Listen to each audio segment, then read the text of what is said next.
राजा सूरजमल की कहानी भारतीय इतिहास के एक वीर और बुद्धिमान शासक की गाथा है। वे भरतपुर के जाट राजा थे और 18वीं शताब्दी के उत्तर भारत के प्रमुख राजनेताओं में से एक माने जाते हैं। आइए उनकी कहानी विस्तार से जानते हैं।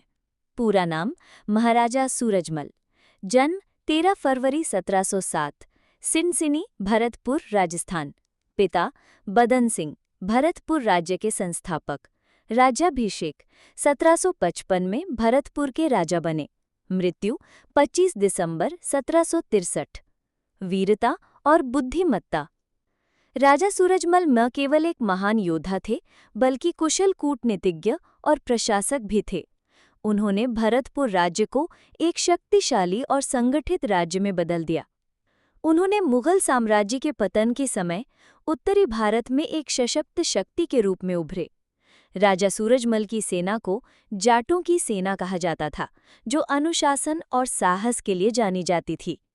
उनकी गिनती उन गिने चुने भारतीय शासकों में होती है जिन्होंने दिल्ली तक अपनी ताकत दिखाई। लोहागढ़ किला।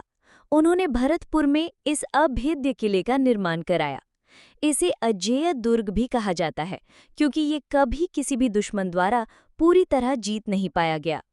दिल्ली पर अधिकार। 1753 में सूरजमल ने मुगलों से दिल्ली का नियंत्रण छीना और लाल किले तक पहुंच गए। मराठों के साथ संबंध। पानीपत की तीसरी लड़ाई 1761 में मराठों ने सूरजमल से मदद मांगी थी, लेकिन उन्होंने कुछ रणनीतिक कारणों से मदद नहीं दी। ये निर्णय विवादास्पद जरूर रहा, लेकिन ये उनकी दूरदर्शिता को भी दर्शाता है।